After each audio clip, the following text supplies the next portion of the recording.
우리가 만나는 반복문의 거의 대부분의 케이스가 증감식은 그냥 플러스 1씩 시킬 거예요. 근데 반드시 이렇게 하라는 법은 없거든요. 그래서 필요하다면, 대부분 안 필요해요. 필요하다면 증감식을 조절해서 증가량을 다르게 줄 수도 있어요. 예를 들면은 0부터 100 전까지 10씩 증가하기, 뭐 이런 것도 가능하고요.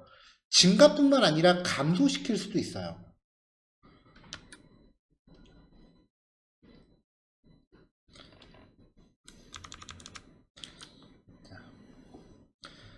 A가 0이고요. A가 100보다 작대요. 그러면 A의 변화량은 여기 써있죠. 0부터 99까지입니다. 근데 A의 증감식을 보면은 10씩 증가해요. 플러스 10씩. 그러면 A가 0, 10, 20, 30, 40, 50, 60, 70, 80, 90. 그 다음이 100이죠. 근데 100이 됐을 때 여기를 보면은 100보다 작다란 조건이 안 맞으니까 A가 100이 됐을 때 반복문을 빠져나가요.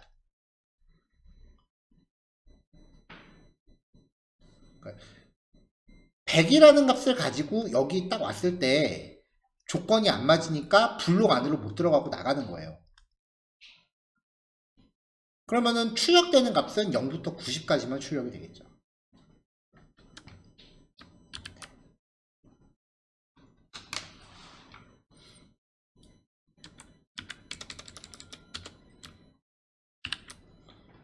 자, 그래서 이런 식으로 이제 A 값의 증가 범위가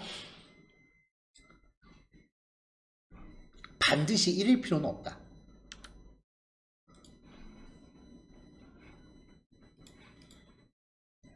자, 또 다른 케이스는요. 증감식이 감소하는 형태로 설정되는 거예요. 자, B가 10부터 시작합니다. 그리고 0보다 큰 동안이래요. 10이 0보다 크다라는 건 조건이 맞으니까 돼요. 근데 2씩 감소한대요. 자, 그럼 B의 변화량은 10부터 0보다 큰 거니까 0은 포함이 안 되죠. 1까지예요. 그리고 2씩 감소해요. 그럼 10, 8, 6, 4, 2. 그 다음이 0이 되는데 0이 되는 순간 이 조건은 안 맞으니까 빠져나가게 돼요. 그래서 실행 범위는 10부터 2까지만 출력이 되겠죠.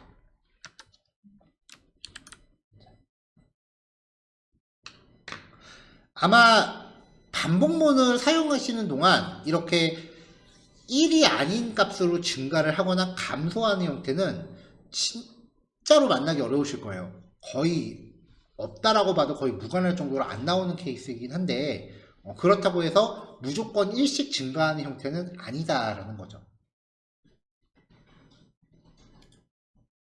자, 여기까지가 이제 반복문 주제였고요. 그 다음은 이제 포문이라고 하는 형태입니다. 초기식, 조건식, 증감식이 하나의 괄호 안에 모두 명시되어 있는 형태예요.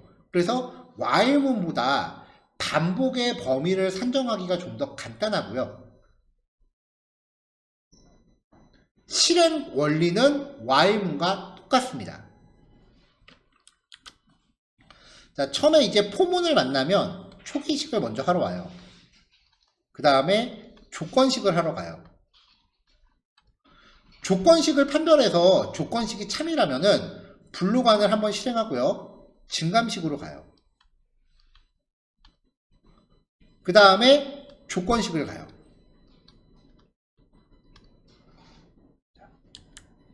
그 다음에 이제 조건식을 판단했을 때 참이라면은 다시 증감식을 거쳐서 조건식으로 가요. 이 조건식이 참을 충족하는 동안 이 파란색 사이클을 계속해서 반복하고요. 조건식이 끝나면은 블록을 빠져나갑니다.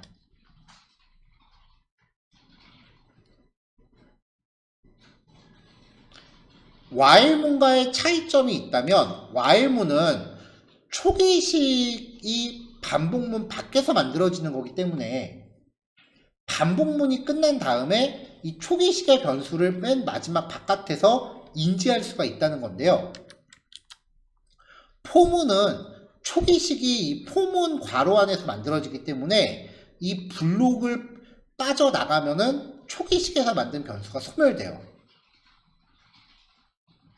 이 부분을 제외하고는 while문과 작동 과정이 똑같아요.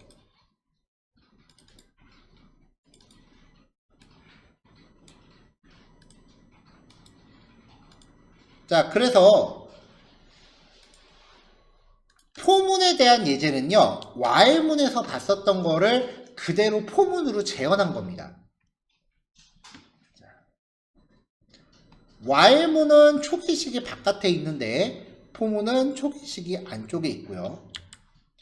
그 다음 조건식이 명시가 되고요.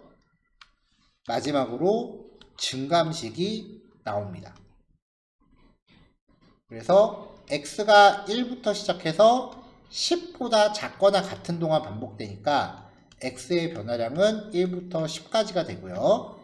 1씩 증가하죠.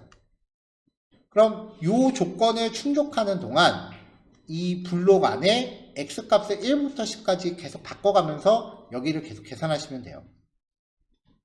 결과는 while문하고 동일합니다.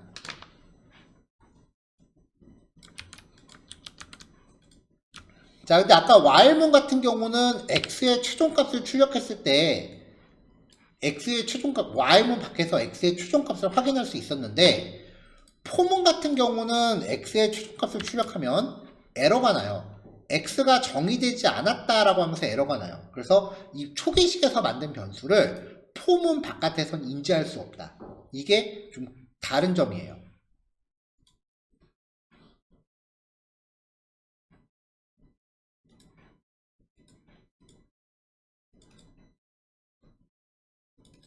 자, 그럼 포문으로도 구구단 한번 출력해 볼게요.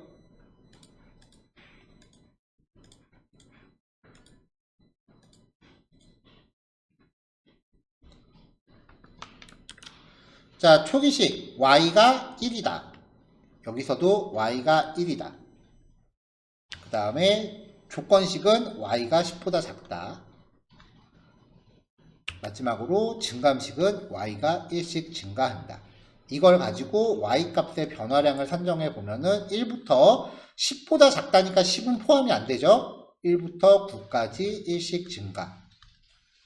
자, 그래서 y가 1부터 9까지 변하는 동안 z 값을 계속 산정하면은 1 곱하기 7부터 9 곱하기 7까지 값을 만들어낼 거고요. 그 과정에서 y가 1일 때 z는 7, y가 2일 때 z는 14, 3일 때 21 이렇게 해서 y가 9일 때 z는 63까지 각 변수가 변하고 거기에 대한 결과를 출력하겠죠.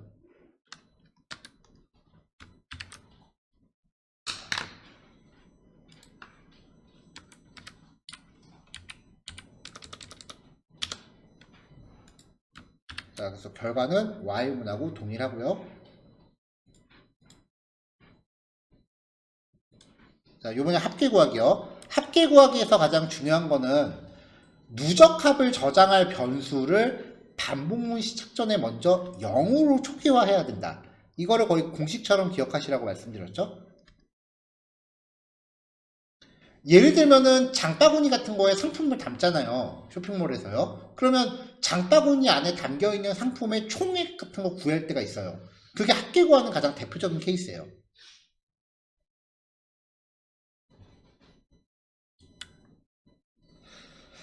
자, i가 1부터 그 다음에 10보다 작거나 같은 동안 마지막으로 1씩 증가한다. 그러면 i 값이 1부터 10까지 1씩 증가하고요. 0부터 시작했던 x가 매번 i만큼 증가한대요. x가 0부터 시작했는데 얘가 1 증가, 2 증가, 3 증가, 4 증가 이렇게 해서 10까지 증가하는 거죠. 그 말인즉슨 x가 1 증가, 2 증가, 3 증가라고 할 수도 있지만 x에다가 1부터 10까지의 합을 넣어준다라고 해석해도 되는 거죠. 이렇게 해서 1부터 10까지 할게.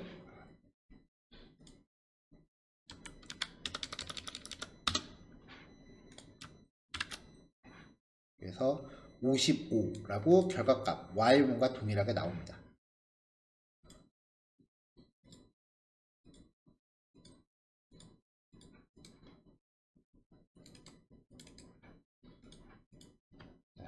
이번에 이제 증감식을 다르게 설정하는 경우에요. A가 0부터 100보다 작다. A는 0부터 99까지고요. 이제 A가 10씩 증가한다. 그러면 플러스 10.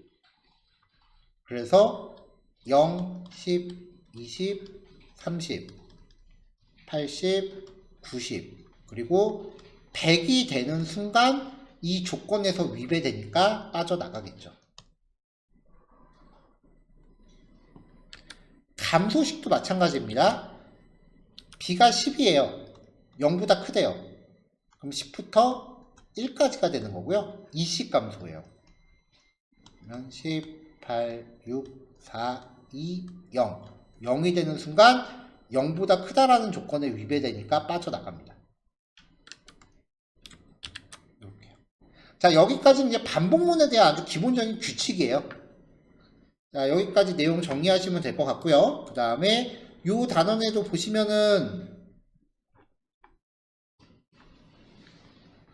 뒷부분 쪽에 보시면요. 연습 문제 3개 있습니다. 1번 같은 경우는 어저께 한번 보여드렸던 건데요. 스위치문을 if문으로 변환하는 문제고요. 그 다음에 2번하고 3번은 일단 2번은 while문, 그 다음에 3번은 그 while문을 for문으로 바꾸는 겁니다.